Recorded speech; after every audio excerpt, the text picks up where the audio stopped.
Hello dear students, welcome to Rohit Dhiman maths. Students, क्या आप जानते हैं कि एक ऐसी भी विधि है जो प्रतिस्थापन विधि, वज्रगुणन विधि और विलोपन विधि से भी जल्दी आंसर जिसकी सहायता से प्राप्त किया जा सकता है किसी भी क्वेश्चन का, किन्हीं भी दो समीकरणों का। यह विधि जो आपके सब्जेक्टिव क्वेश्चन है उसके लिए तो अप्रोप्रिएट नहीं है, लेकिन जो ऑप्शनल क्वेश्चन है 20 नंबर के आने वाले हैं 20 क्वेश्चन, उनमें आप इस विधि का यूज कर सकते हैं। इस विधि की सहायता से जो आंसर है वो सेकंड्स में प्राप्त करेंगे आप। तो चलिए इस विधि को जानते हैं, क्या है यह विधि।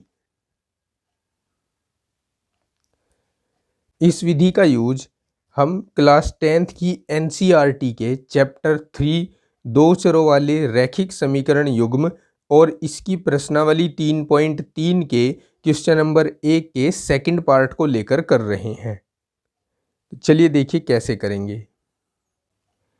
तो आप देख सकते हैं ये दो समीकरणें हैं।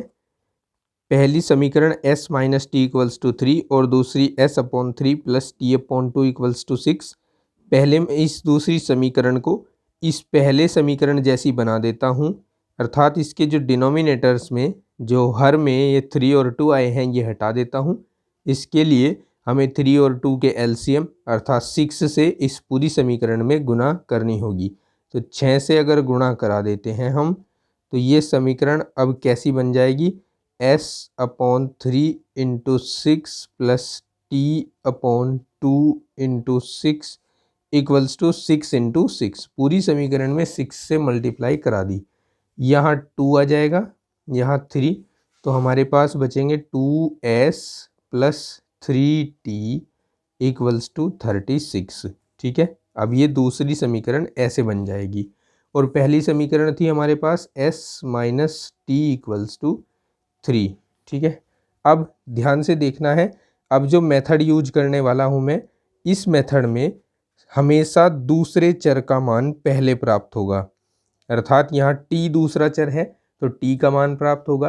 अन्य समीकरणों में यहाँ y हो सकता है तो y का मान प्राप्त करेंगे। तो यहाँ t इक्वल्स टू होगा, करना क्या है ध्यान से देखिए, पहली समीकरण के पहले पद के गुणांक को दूसरी समीकरण के अचर पद के साथ गुणा करानी है।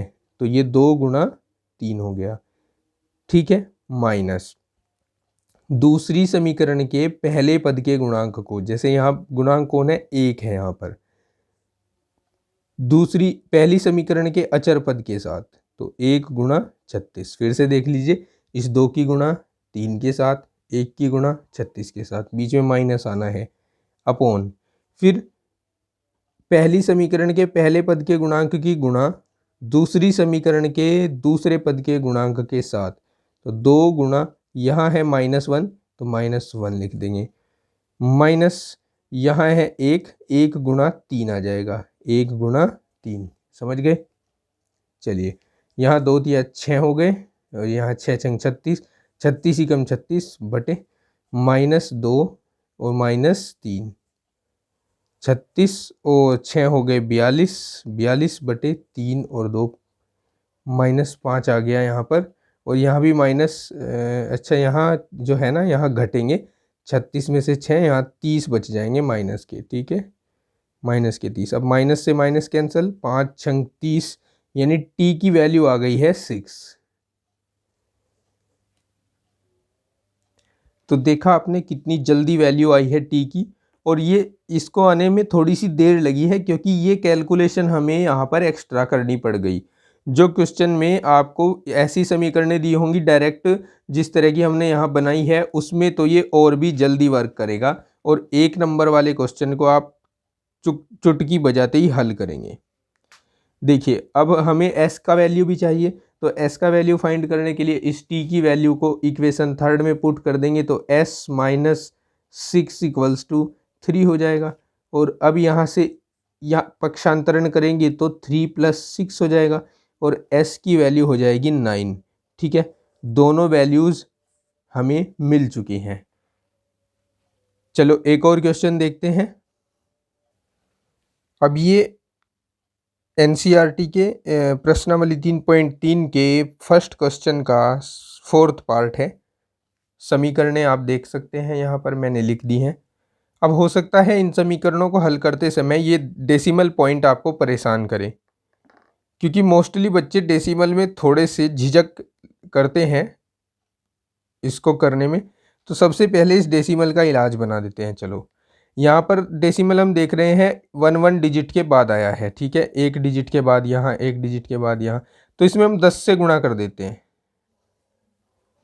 दोनों ही समीकरणों में 10 से गुणा कर देते हैं। तो ये वाली समीकरण बन जाएगी 2x + 3y = 13, और ये बन जाएगी 4x + 5y = 23। अब हम उसी शॉर्टकट मेथड से इसको सोल्व करेंगे जिससे हमने अभी इक्वेशन को किया था। इससे पहले y की वैल्यू आएगी, हमेशा दूसरे चर का मान पहले आता है। तो 2 × 23 - 4 × 13 बटे 2 × 5 - 4 × 3, ठीक है। 23 दूना 46, 13 चौका 52, बटे में आएगा 4, 5 दूनी 10, 4 तिया 12।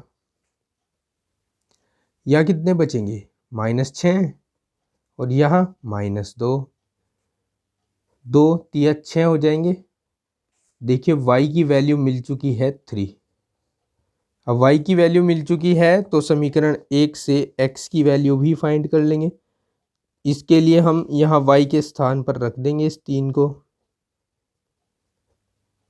2x = 13 - 3 तिया 9 है तो -9 कर देंगे। 2x = 4 बचेंगे और x की वैल्यू 2 आ जाएगी, ठीक है। तो देखिए हम कितनी जल्दी x और y की वैल्यू फाइंड कर चुके हैं। अब ये तो छोटे से क्वेश्चन थे।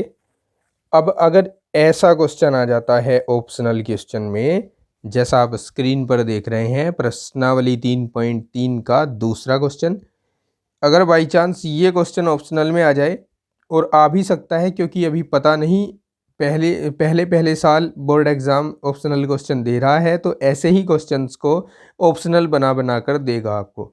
इसमें m की वैल्यू पूछा है तो m की वैल्यू 4 लिख देगा, 4 में से 1 सही होगी। अब इसके लिए क्योंकि ऑप्शनल क्वेश्चन है 1 नंबर हमें मिलेगा, इस पर बहुत सारे पापड़ बेलने की हमें आवश्यकता नहीं है। ना तो इसमें हम प्रतिस्थापन विधि लगाएंगे, ना विलोपन विधि लगाएंगे, ना वज्र गुणन विधि लगाएंगे। तो इसमें हम यही विधि लगाएंगे, यानी अपनी ये शॉर्ट विधि। वैसे ये जो है विधि ये काम करती है वज्र गुणन पे ही, ठीक है, वज्र गुणन विधि ही है लेकिन बाई शॉर्ट है। चलिए अब देखते हैं कि इसको कैसे हल करें, और वो भी 1 मिनट के अंदर। तो देखो ये हैं अपनी समीकरणें जो पहले दी गई हैं। 2x - 4y = -24। अब सबसे पहले हम जानते हैं कि भाई निकलेगा तो y ही पहले, तो y लिख लेते हैं पहले।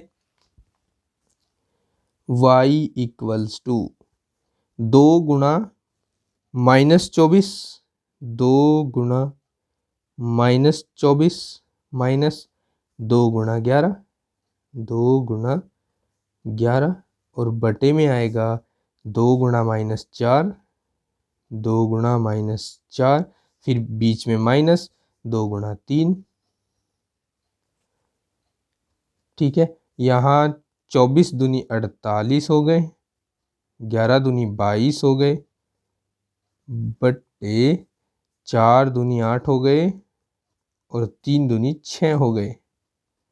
इनको दोनों को जोड़ना है हमें क्योंकि दोनों माइनस है। तो 8 और 2 10 हो गए, 4 और 2 6, और 1 7 हो गए, -70 आ गया। नीचे -8 और 6 14 हो गए, माइनस से माइनस कैंसिल हुआ, 14 पंजे 70। y की वैल्यू 5 मिल गई। अब y की वैल्यू को समीकरण 1 में रख दो, समीकरण 1 और 2 मान लो इन्हें। समीकरण 1 से 2x + 5 की वैल्यू, इस 5 को अगर यहाँ y के स्थान पर रखोगी तो 15 आ जाएगा, बराबर 11। 2x बराबर 11 माइनस 15 बराबर -4 आएगा और x की वैल्यू 2 दूनी 4 -2 आएगी। ठीक है, अब हमें जो रिलेशन यहाँ दिया है वो है y इक्वल्स टू mx+3। तो इसमें y के स्थान पर रख दो 5, m इंटू एक्स के स्थान पे -2 और +3, या इसको आप लिख सकते हो इस 3 को इधर ले जाकर घटा दो तो -2 बचेगा।